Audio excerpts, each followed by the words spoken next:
के पकड़ो जग सारा हो। हिरण को पकड़ने वाला अपनी टाट लगाता है जिसमें दिखाई नहीं देता हिरण को, टाट में तो घास की टाट है, और बांसुरी बजाता है और धनुष्मान भी लिए रहता है, और हिरण के पास पहुंच जा करके और टाट के कारण वो हिरण खड़ा रहता है, ये तो घास फूस की टाट है। बांसुरी बजाते बजाते मृगा नाद शब्द का भेदी रोज गाते, न शब्द सुनन को जाई सोई शब्द सुन प्राण दान दे तनक न मन में डराई। वो नाद का प्रेमी होता है, शब्द का, बांसुरी की शब्द का, परंतु शब्द की न प्रेमी मृगा जान दे देता है। तो इस प्रकार से कर्म की बंसी लाए के, तो ऐसे कर्म की बांसुरी बजाकर काल पुरुष ने और सारे जीवों को अरेस्ट कर लिया है। इसलिए कर्म ही की बस जीव कहता हूं, कर्म ही की जीव दीना, सभी कर्म के फंदा में है, इसको जानते ही नहीं, अभी समझ ही नहीं पाए।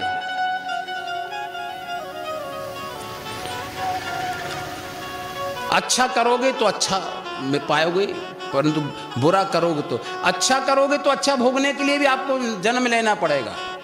फर्क इतना होगा, एक लोहा एक कंचन केरी और पाप पुण्य है दो बेरी। सोना ब्रह्म जीव आभूषण और कर्म की टांकी भयो जीव दूषण। ब्रह्म शुद्ध सोने के समान है, शुद्ध 100 टंच का सोना, और जीव आभूषण है उसका। आभूषण माने कम ग्रेड का हो गया, उसमें कुछ बट्टा लग गया, कर्म का बट्टा। ये बट्टा क्या है? कर्म का टांका। इसलिए एक लोहा एक कंचन केरी पाप पुण्य है दो। एक लोहे की हथकड़ी है और एक है सोने की हथकड़ी, लेकिन हथकड़ी दोनों है, एक पुण्य की और एक पाप की। पाप पुण्य में अच्छी तरह से फंसाया है जीवों को। कर्म की बंसी लाए के पकड़ो जग सारा हो, अमल मिटाऊं ताश को परखो टकसारा हो। कहीं कबीर निर्भय करो परखो टकसारा हो, सार शब्द से बाँच हो मानो इतवारा हो। तो एक सार शब्द से तुम कर्म चक्र से बाहर हो पाओगे, ज्ञान से। सदगुरु कहते हैं कर्म से राजा, कर्म से योगी, कर्म से भूपत, कर्म से भोगी, कर्म से भिक्षुक, कर्म से भिखारी, कर्म से पुरुष, कर्म से नारी। कर्म और वासना से पुरुष स्त्री बन जाता है और स्त्री कर्म और वासना से पुरुष बन जाते हैं। हमने कहा एक ही प्लास्टिक के खिलौने कुछ भी बन जाते हैं, केवल आकृति ही तो देना है। एक निरंजन के देश का तमाशा है। चाहे पुरुष हो चाहे नारी हो, कर्म का सबके लिए संविधान एक सा है। जो जस करे सो तस फल चाखा, ये तो बता दिया, लेकिन समाधान किसी ने नहीं बताया, आज तक नहीं बताया। कहीं खोज के दिखा दो कि समाधान मात्र एक कबीर साहब की फिलॉसफी में समाधान है। अब मैं समाधान पर बात करूंगा। ये तो मैं आपको गीता की, रामायण की, भागवत की और बीजक की शब्दावली का प्रमाण देकर के आपको बताया कि इसमें बिल्कुल सबकी एक ही सहमति है। कहीं पर कर्म से बाहर होने की बात नहीं। जब जिनको मानते ईश्वर वो खुद कर्म के बंधन में है, तो आपको कैसे बंधन दूर करेंगे? आप खुद धुआं उड़ाते हैं और दूसरे से कहते नो स्मोकिंग, प्रभाव पड़ेगा। आप खुद कर्म के बंधन में, तो जीव को भी कर्म के बंधन से अलग नहीं कर सकते। लेकिन हमारा सदगुरु कर्म के बंधन से अलग है और वही जीव को कर्म के बंधन से 84 की परिक्रमा से दूर करता है।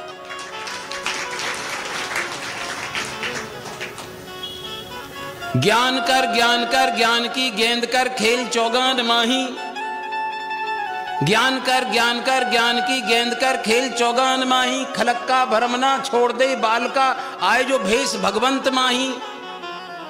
भेष भगवान की शेष महिमा करें, शेष के शीश पर ध्यानधारी। ध्यानधारी और ऊंचा, भेष से भी। शेष के शीश पर ध्यानधारी, कामदल जीत के क्रोध को मार के गगन की गुफा में मदन झारी। कहीं कबीर कोई संत जन जौहरी, कर्म की रेख पर मेख मारी। जिस कर्म के जाल को अवतार भी नहीं मिटा सके, एक कोई सती सूरमा संत ही इसको कर्म की रेख को मेख मार देते हैं, मिटा देते हैं, एक सदगुरु के सत्य ज्ञान से। इसलिए सदगुरु का सत्य ज्ञान से ही जीव कर्म चक्र से बाहर होता है। इसलिए साधो कर्ता कर्म से न। जो मेरा कर्ता पुरुष है, जिस कर्ता पुरुष के भजनानंदी पुरुष संत महात्मा साधु सन्यासी होते हैं, वही कर्म के चक्र को मिटाते हैं और कर्म चक्र से बाहर हो जाते हैं। चलती चक्की देख के दिया कबीर ने रोए, दोई पाटन के बीच में साबुत बचा न कोई। ये कर्म की मन माया की चक्की में सारे जीव पिस रहे हैं, करनी का फल पा रहे हैं। लेकिन जो कीला से लग गया वो जीव बच जाएगा। ये कीला क्या है? इस सार शब्द का, सदगुरु के नाम का कीला का जो सहारा लेगा वो निश्चित कर्म की चक्की से बच जाएगा।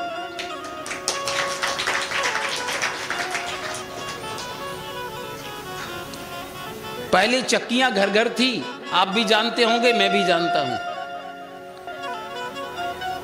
जब चक्की में अनाज मुट्ठी भर के डालते थे, जो कीले से लग गया वो बच जाता था।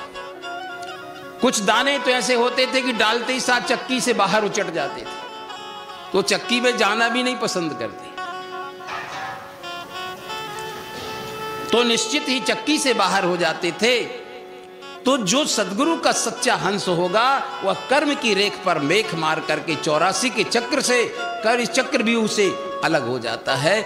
100% कर्म और वासना के वशीभूत होकर विभिन्न परिस्थितियों को जीव भोग रहा है, और कभी दुख भोगता है, कभी सुख भोगता है, कभी धूप कभी छाए, इसका नाम संसार है। कोई गरीब बनता है, कभी अमीर बनता है, कभी राजा बनता है, कभी रंक बनता है, कभी पुरुष बनता है, कभी नारी बनती है। ऐसा नहीं कि पुरुष से पुरुष भी हो जाए, अगर उसकी हृदय की वासनाएं और आकांक्षाएं और उसका कर्म अगर उसका केवल नारी आसक्ति में प्रबल है तो निश्चित वो अगले में नारी बनेगा।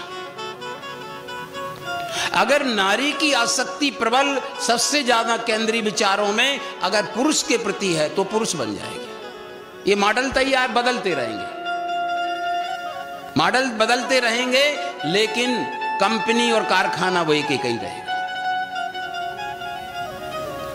और ये बदल बदल के बस औजार सब बिकते रहेंगे और भटकते रहेंगे, दुख पाते रहेंगे, लेकिन 100% कर्म के जाल से बचना, जब बचोगे तभी 84 के चक्र से बाहर होगे।